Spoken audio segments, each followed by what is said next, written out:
Hello, I'm Pei, and I'm here to talk about structure of sensors.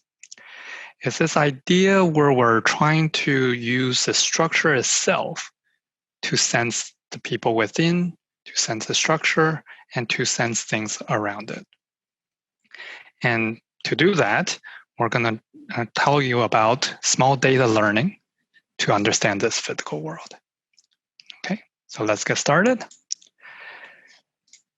So things I do all surround this very simple question.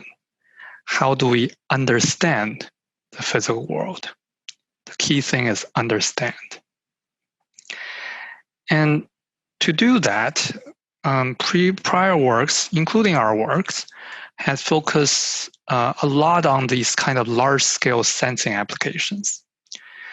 And because of these works, the large-scale sensing applications really have grown from things like tracking wild animals, traffic congestion, different air pollution applications, to smart buildings, smart retail, and smart medicine, smart whatever, right? So what do these things do, though? Basically, all these work tend to focus on putting sensors on things. Either mobile sensors or static sensors, you slap a sensor on there.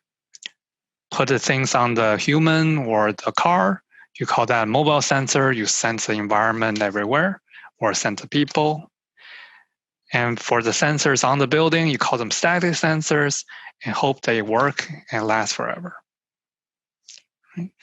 And the difficult part most of the time, or a lot of times, for something running a long term, is just deploying and maintaining the sensors.